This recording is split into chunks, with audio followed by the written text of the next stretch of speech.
Hola a todos, bienvenidos a la sesión número 3 de nuestra serie ¿Quién eres? Hoy vamos a estar hablando de que somos vencedores. Pero antes de hablar de eso, me gustaría hacerte una pregunta. ¿Qué es lo que más temes en la vida? No sé, ¿sabes? En esos momentos cuando estás tranquilo y reflexivo y empiezas a contemplar tu futuro, ¿qué es ese miedo o esa ansiedad que te está robando la alegría? Tal vez si eres un estudiante y me escuchas, tal vez sea, no sé, el miedo a que nunca te gradúes o que si te gradúas no puedas encontrar un trabajo. Si eres soltero, puede ser el miedo a nunca encontrar una pareja. Para muchos de ustedes, su mayor temor es quedarse, no sé, tal vez atrapados en un trabajo que no los llena o en un matrimonio que no los satisface. Para otros, su mayor temor por el futuro es llegar a perder algo o perder a alguien que sea importante para ustedes. No sé, perder a tu hijo, a tu pareja, a tus padres, perder tu trabajo, perder tus ahorros o quizás un temor que es muy común en estos días de pandemia, que es perder nuestra salud. Así que te pregunto, ¿qué es lo que más temes en la vida? Porque cualquiera que sea ese miedo, lo que tengo para decirte hoy en esta sesión número 3, creo que son buenas noticias para ti. El objetivo de esta serie es que puedas recibir una nueva visión de ti mismo desde la perspectiva de Dios. Y hoy vamos a estar viendo los versículos finales de Romanos capítulo 8, que contienen maravillosas palabras de consuelo que deberían eliminar cualquier ansiedad o temor que pueda estar robándote el gozo de tu vida en este momento. La semana pasada vimos una de las mayores promesas en la Biblia. Leímos Romanos capítulo 8, versículo 28. Te dije que lo memorizaras y dice, y sabemos que Dios hace que todas las cosas ayuden para bien a los que lo aman. Esto es, a los que son llamados conforme a su propósito. Mira que este versículo no dice que todas las cosas van a ser buenas y no dice que todo lo que hagas va a salir bien y que todo lo que te vaya a suceder va a ser bueno. Hay algunas cosas que definitivamente no sucederán y que van a ser absolutamente terribles y no nos van a gustar para nada, pero Dios tiene la capacidad de hacer que todas esas cosas obren para nuestro bien. Y ese bien no es nuestra felicidad ni nuestro sentido de realización o de logro. El bien para el que todas las cosas cooperan es el propósito de Dios. Y tal vez te preguntas, Carlos, entonces, ¿cuál es el propósito de Dios? La semana pasada dijimos que ese propósito es que todos estemos en Cristo Jesús, porque cuando estás en Cristo eres una nueva criatura, eres una obra maestra. ¿Cuál es el único propósito de Dios para el que Él está trabajando en todas las cosas en tu vida? Según Romanos 8, el versículo 29 nos dice que sabemos que los que antes conoció también los predestinó para que fuesen hechos conforme a la imagen de su Hijo, a fin de que Él sea el primogénito entre muchos hermanos. Y este quizás sea uno de los versículos más complejos que hay en toda la Biblia. La predestinación es uno de esos temas que pueden hacer que cualquier reunión que está pacífica y que está tranquila se convierta en una pelea completa. Hay dos sistemas o dos corrientes teológicas que intentan responder o explicar la pregunta de la predestinación, y hay un debate entre estas dos posiciones desde mediados del siglo XVI, calvinismo versus arminianismo. ¿Y quién está en lo correcto? Pues yo creo que ambos sistemas fallan al intentar explicar algo que es inexplicable. Los seres humanos somos incapaces de entender completamente, al menos, este concepto de la predestinación. Así que voy a tratar de aliviar la tensión de este tema intentando explicar la predestinación con un chiste. Sí, un hombre llega al cielo y le pregunta a Dios, una pregunta, ¿tú nos eliges a nosotros o nosotros te elegimos a ti? Y Dios responde, sí. Personalmente creo que la predestinación no se refiere a Dios escogiendo o predestinando a un individuo, sino que ser predestinado significa haber sido creado desde un propósito específico. Fuiste creado para un propósito específico y con un propósito específico. Y en ese sentido, toda la humanidad entera fue creada con un propósito. La humanidad entera fue predestinada. Y la humanidad entera en Adán cayó y se alejó de su destino original. Y asimismo, la humanidad entera en Jesús, que es el segundo Adán, encuentra un camino para ser restaurados a su destino y su propósito original. Toda persona que confiesa que Cristo Jesús es el Señor, se arrepiente de su pecado y entrega su corazón a Dios, entonces se convierte en un hijo de Dios y le pertenece a Él. Y en Cristo somos justificados, somos su justicia y tenemos el poder de Cristo en nosotros para vivir como Dios manda. Ese es el propósito de Dios por el cual Él está obrando todas las cosas en tu vida. Dios está usando todo en tu vida, incluidas las cosas que no te gustan, para hacerte más como Cristo. Si alguno de ustedes en este momento está en un lugar donde sientes que están pasando demasiadas cosas, que tal vez sientes que estás luchando con un obstáculo, sientes que tienes como un oponente, hay algo que no puedes superar, y eso podría ser literalmente cualquier cosa, podría ser algo con lo que luchas constantemente. Puedes decir, bueno, no puedo superar mi problema de peso, siempre voy a luchar con mi peso, o estoy luchando contra la ansiedad o contra la depresión y nunca lo voy a superar, o tal vez alguien te lastimó y dices, yo sé que debería perdonarlo, pero es que no puedo. Es más, no quiero perdonarlo. Sea lo que sea. Si te enfrentas a algo que parece que es demasiado grande para ti, tengo buenas noticias, porque al responder a la pregunta, ¿quién eres?, quiero que anotes esto. Con Cristo eres un vencedor. Con Cristo eres un vencedor.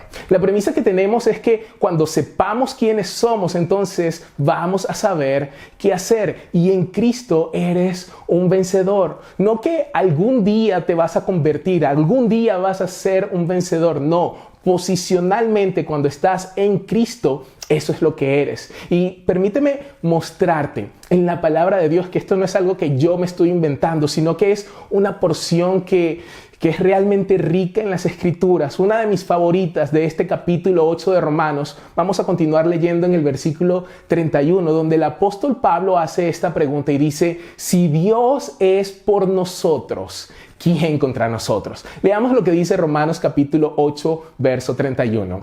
¿Qué pues diremos frente a estas cosas? Si Dios es por nosotros, ¿quién contra nosotros?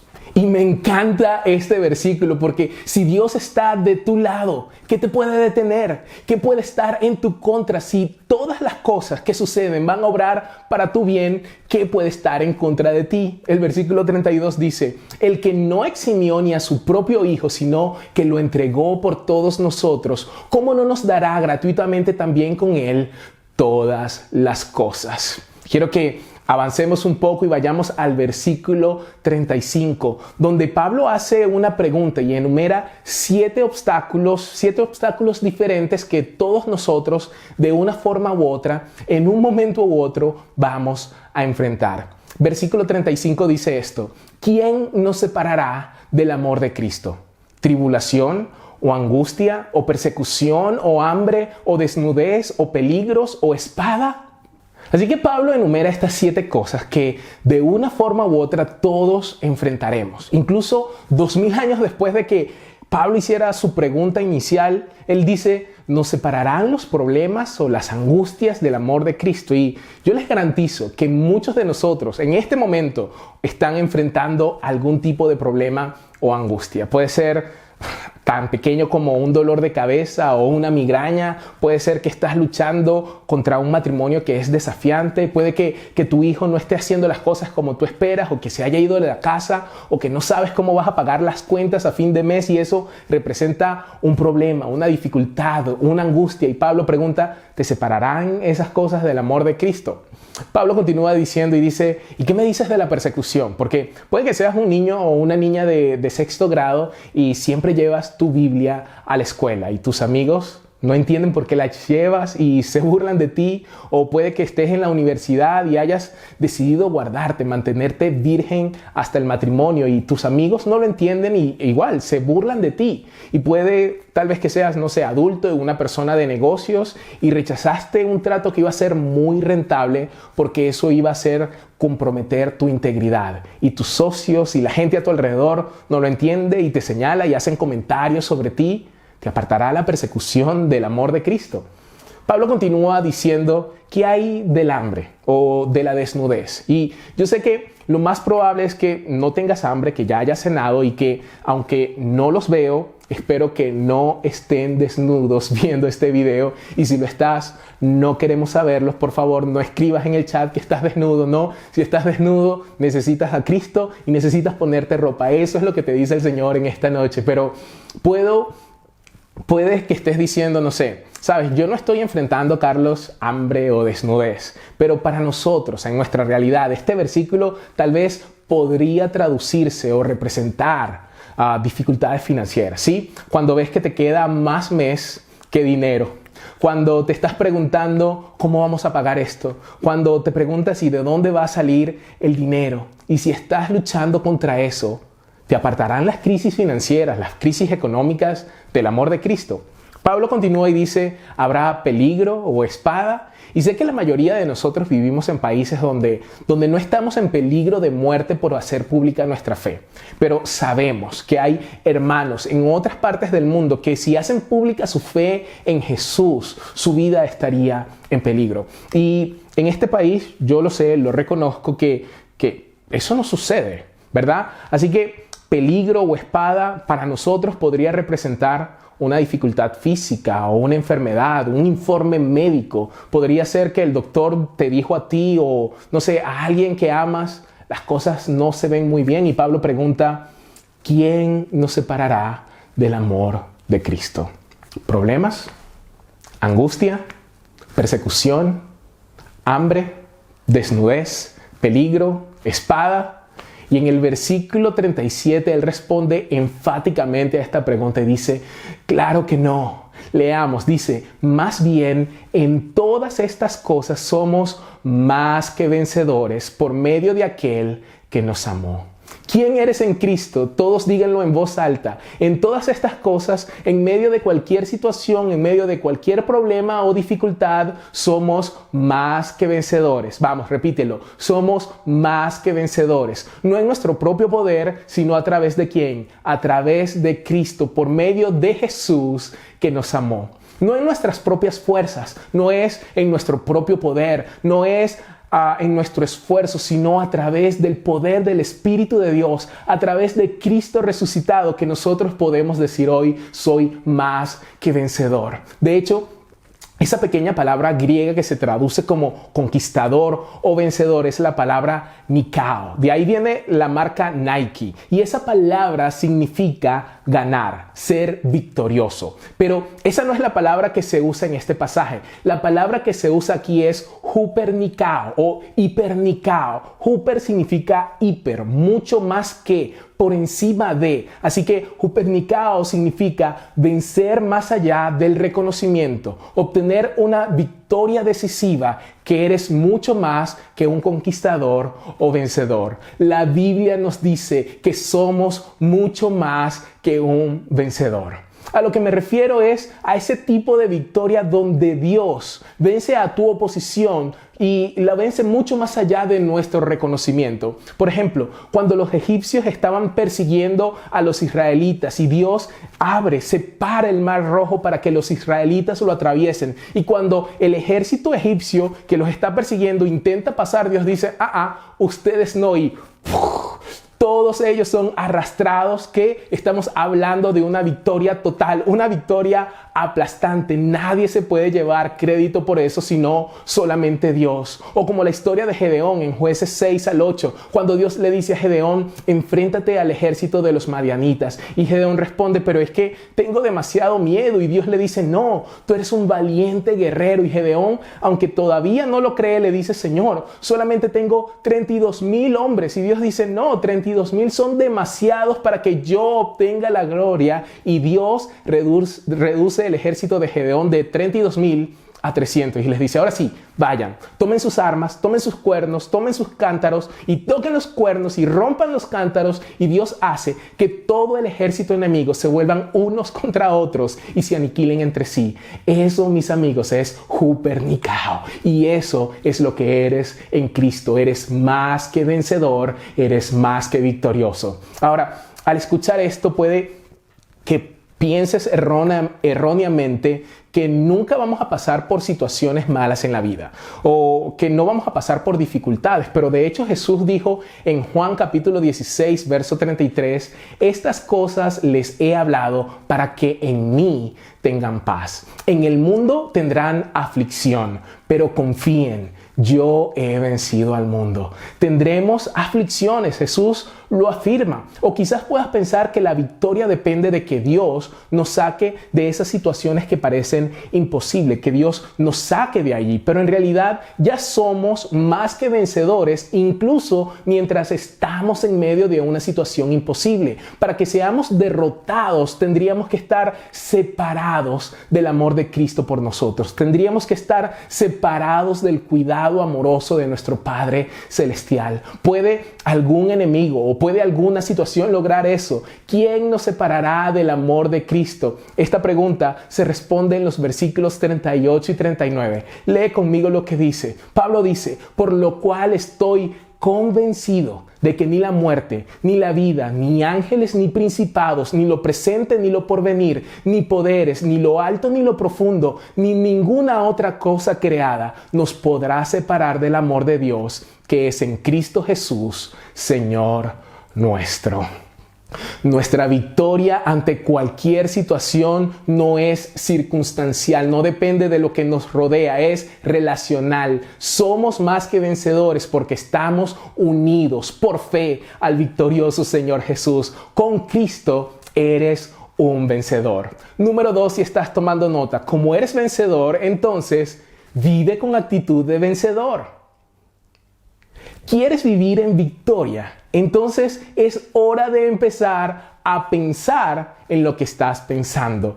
Tu mente es una de las herramientas más poderosas y creativas que Dios te ha dado para moldear tu realidad, para influir en tu vida y hacerte más que vencedor. Si no lo has hecho, te recomiendo que veas nuestra serie en el canal de YouTube Diferente, en donde desarrollamos a profundidad este tema. Hay 4 sesiones que son buenísimos. Vaya, véalo, ¿no? Pero lo que quiero que sepas es que el aumento y la mejoría de tu salud, de tu felicidad, de tu abundancia, de la provisión, del favor y de la victoria están a tan solo un pensamiento de distancia, literalmente. Y no, esta no es solamente una filosofía de la nueva era que se infiltró en la iglesia. No, está allí mismo en las Escrituras. Sin embargo, la mayoría de los cristianos simplemente permiten que sus pensamientos sucedan. Rara vez prestamos atención a lo que estamos pensando y mucho menos tomamos autoridad sobre nuestros pensamientos y los alineamos con la verdad de la palabra de Dios. Segunda de Corintios 10:15 dice esto: destruimos, mira el lenguaje que usa, destruimos los argumentos y toda altivez que se levanta contra el conocimiento de Dios. Llevamos cautivo todo pensamiento a la obediencia de Cristo. Cualquier cosa en la que centres tu atención se volverá importante para ti, aun si sea algo que es sin importancia.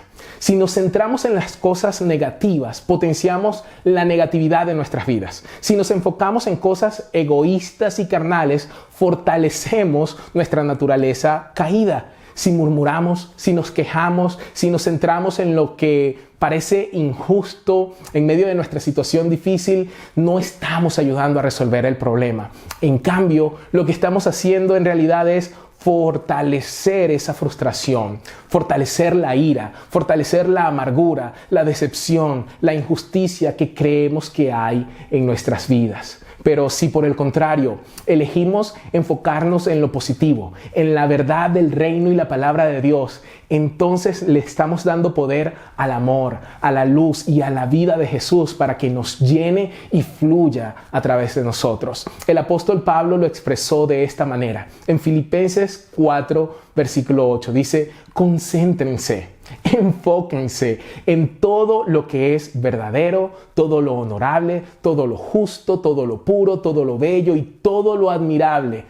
Piensen en cosas excelentes y dignas de alabanza.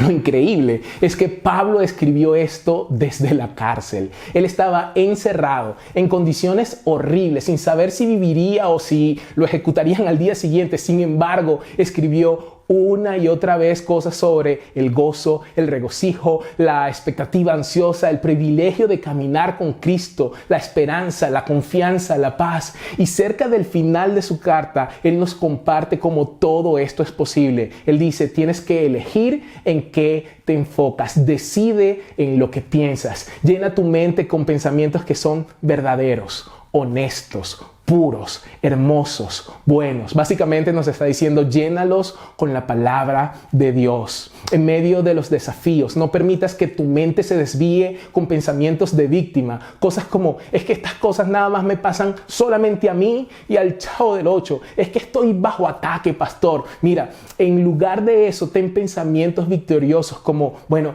gracias porque en cada batalla hay una oportunidad para vencer y para ganar territorio. Cuando tu mente intente decirte, no puedo hacerlo, tú vas a decir, puedo hacer todas las cosas en Cristo que me fortalece. Cuando parezca que las cosas son imposibles, recuerda que todas las cosas son posibles para Dios. Si te preguntas, es que no sé si tengo la suficiente fe, tú vas a orar, aumenta mi fe, Señor, porque si tan solo tuviera fe como un grano de mostaza. Tienes que decidir no ser prisionero de la amargura y de la ofensa. Decide tener dominio propio, incluso si no puedes tener dominio sobre tus circunstancias. Decide tener fe en Dios sin importar qué. ¿A qué enemigo te estás enfrentando? ¿Qué desafío tienes frente a ti? ¿Qué tan grande es tu gigante? Puede que te parezca enorme, pero en comparación con un Dios todopoderoso, esos gigantes pierden su grandeza. Tal vez necesitas tener la actitud de un vencedor como la tuvo David al enfrentar ese gigante. Todos pensaban que era demasiado grande para vencerlo, pero David creyó que era demasiado grande para fallar al pegarle con la piedra. Si pensamos en nosotros mismos como víctimas, nos vamos a convertir en víctimas y le damos a nuestro enemigo, el diablo, la oportunidad de devorarnos. No porque él sea poderoso, sino porque hemos elegido dejar de lado nuestra identidad como vencedores en Cristo por una identidad de víctima en nuestras circunstancias actuales. En cambio, si elegimos llenar nuestras mentes con la verdad de que somos victoriosos en Cristo, quien ha hecho todo y ha ganado todo, veremos esa victoria manifestada en nuestra vida. Punto número 3. Lucha con armas sobrenaturales. Amigos, estamos en guerra. El enemigo no quiere que tú obtengas la victoria, aunque ya es tuya. Él no quiere que la obtengas. La buena noticia es que no estamos limitados a las armas de este mundo. Segunda de Corintios 10, versículos 3 y 4 dice esto. Es verdad que aún somos seres humanos, pero no luchamos como los seres humanos. Las armas con las que luchamos no son las de este mundo, sino las poderosas armas de Dios capaces de destruir fortalezas. Nuestras armas no son las de este mundo, sino las armas poderosas de Dios. Sus armas tienen un poder divino. La palabra griega para poder es la palabra dunamis. Es la palabra de donde nosotros obtenemos nuestra palabra en español dinamita. Nuestras armas tienen el poder explosivo de Dios. Tienen poder divino para demoler esas fortalezas. Si eres cristiano, yo quiero que entiendas, necesitas saber quién eres y qué tienes. La batalla que libramos no es contra gente de carne y hueso, sino contra principados y potestades. Es contra los que gobiernan las tinieblas de este mundo, contra huestes espirituales de maldad en las regiones celestiales. Y hacemos frente a todas estas cosas con armas sobrenaturales. Efesios capítulo 6, versículo 14 al 17 nos dice que nosotros tenemos la armadura de Dios, tenemos el cinturón de la verdad, tenemos la coraza de justicia, los pies calzados con la disposición de predicar el evangelio, tenemos el escudo de la fe para poder apagar todas las flechas que el enemigo nos lanza, y también tenemos el casco de la salvación, también tenemos la espada del Espíritu, que es la palabra de Dios. Mira, me gustaría contarte un testimonio porque vivimos un ejemplo de esto hace unas semanas atrás. Julia, que es una de las miembros de nuestra iglesia, ha sufrido cáncer 3 veces: cerebro, hígado, columna cervical. La primera vez que supo de esto fue de repente, perdió la visión, no pudo caminar y tuvieron que operarla inmediatamente. Los doctores le dejaron saber que las probabilidades de que ella sobreviviera a la operación eran muy bajas. Sin embargo, contra todo pronóstico, ella salió de la operación y pudo llevar una vida normal. Han pasado más de 4 años desde que esto pasó y el cáncer ha reaparecido 2 veces más después de eso. Y me encanta porque la actitud de ella en medio de cada situación siempre ha sido: pastor, todas las cosas cooperan para el bien de los que lo aman. Yo quiero vivir, claro que sí, yo quiero vivir, por supuesto, pero sé también en quién he puesto mi esperanza y sé que mientras sea útil para el propósito de Dios aquí en la tierra, pastor, quiero que sepas, yo estoy disponible. Entonces, cuando descubrieron el último tumor, de nuevo fue algo de repente y tuvieron que operar lo más rápido posible. Y Tibi y yo estábamos orando por ella y de repente llegó en mí esta certeza en mi espíritu: ¿sabes qué? Nuestro Dios puede, Él puede. Así que empecé a orar y solamente dije: Dios, yo creo que tú puedes hacer esto, tú eres capaz, tú puedes sanarla. Declaramos vida sobre la vida de Julia. Y ahora, lo que no les voy a decir es que Dios respondió a mis poderosas oraciones como pastor. No, les digo que Dios respondió a las oraciones de cientos de hermanos cristianos, creyentes, poderosos de todo el mundo que estaban orando y luchando con sus armas sobrenaturales. Porque alguien que no tenía probabilidades de vivir, alguien que no debería estar caminando, alguien que no debería estar hablando, que probablemente debería tener muerte cerebral, ¿sabes qué? Está viva, y no solamente está viva, está caminando, está fuera de cuidado intensivo. Ayer estábamos hablando y me decía: pastor, dígame cómo puedo poner en marcha estos proyectos en estas áreas, lo que usted necesite. Aquí estoy disponible. Y déjame decirte ahora mismo, tienes que entender, así es como se ve un vencedor. Ella es una vencedora por la sangre del Cordero y por las palabras de su testimonio. Donde dijeron que habría muerte, el Señor habló vida. Donde otros pudieron tener, no sé, una actitud de víctima y pensar: pero ¿por qué me pasa esto a mí? Ella tuvo una actitud de vencedora. Incluso con su primer mensaje cuando salió de la operación, nos envió después de la operación un mensaje y nos dijo: mira, todo salió bien, pero ayúdenme a orar por este muchacho que me está atendiendo y yo le estoy predicando. Esa es la actitud que todos deberíamos tener. Les digo, así se ve una vencedora. Y hay algunos de ustedes que todos los demás van a llamar a tu situación muerta, van a llamar a lo que se ve, como se ve tu matrimonio, como se ve tu vida, y van a decir: no hay probabilidades de que vida, no hay probabilidades de que tu economía mejore, no hay probabilidades, se ve imposible. Pero ¿sabes qué? Es hora de luchar. Vamos a luchar con armas sobrenaturales. Lucha.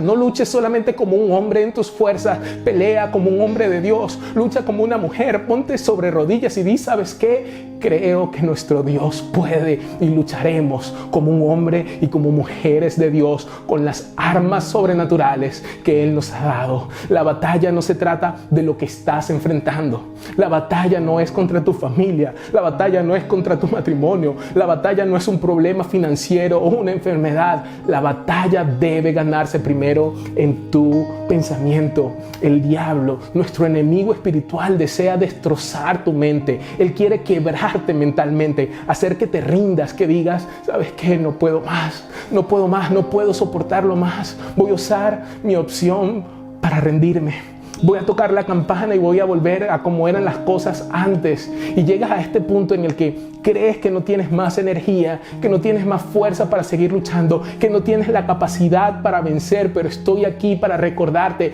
que eres más que vencedor en Cristo Jesús, en su fuerza. Pero la única forma en que eso se hará realidad en tu vida es si eliminas la opción de rendirte. Cuando haces eso, la verdadera batalla ya está ganada. Hupernicao, más que un conquistador, más que vencedor. Estoy aquí para decirte, estoy aquí para recordarte, no te rindas, sigue luchando, no con tus fuerzas, dáselo a Dios, y cuando se lo das a Dios, lo imposible puede pasar. Y si no sucede, seguimos creyendo. Esto es lo que dice la Escritura. Es simple y llanamente: puedo tener todo tipo de dificultades. 2 Corintios 4, 7 al 9 dice esto: pero tenemos este tesoro en vasos de barro. ¿Cuál es el tesoro? El tesoro es Cristo. ¿Dónde está el tesoro? En vasos de barro, en tinajas de barro. ¿Qué es una tinaja o una vasija de barro? Ese es nuestro cuerpo. Aprendimos la semana pasada que Dios es el alfarero. Nosotros somos el barro y tenemos este tesoro, a Cristo, para mostrar que este poder, que todo lo supera, ¿es de quién? Es de Dios y no de nosotros. Entonces, y aquí está cómo termina esta historia, versículo 8: porque aunque estemos atribulados en todo, no estamos angustiados, en apuros, pero no desesperados, perseguidos, pero no desamparados, derribados, pero no destruidos. ¿Por qué? Porque somos más que vencedores. Eso es lo que somos. Somos más que vencedores por medio de Cristo, que nos amó. Tenemos ese poder de Cristo en nuestras tinajas, en nuestras vasijas de barro. Y luego que nosotros creamos, internalicemos esto, entonces vas a poder superar tu falta de perdón. Puedes, a través del poder de Cristo, puedes superar tu problema de peso, tu problema de adicción. Puedes superar cualquier problema, la traición, y volver a perdonar y volver a tener una buena relación con esa persona. Puedes restaurar tu matrimonio. Puedes, a través del poder de Cristo, puedes hacerlo. Puedes, superar ese trabajo que sientes que nunca te lleva a nada. Dios puede elevar tu visión y entender que tienes un propósito, aunque no te promuevan en ese puesto. Puedes superar tu error moral y puedes volver al ministerio. Puedes hacer todas las cosas a través de Cristo, que es quien te da la fuerza para hacerlo. Realmente yo quiero que recibas esta revelación de quién eres en Cristo como un creyente nacido de nuevo, para que no te frustres, ni te desanimes, ni te sientas como si estuvieras siempre bajo ataque y simplemente tratando de terminar el día. No, Dios tiene mucho más que eso para nosotros. Dios tiene una vida abundante. Cualquiera que sea tu situación hoy, Dios lo sabe. Él te ve, Él está escuchando ese grito en tu corazón. Y si le das tus problemas y haces lo que Él te pide que hagas, entonces tendrás acceso a su amor, a su gracia y también a su poder.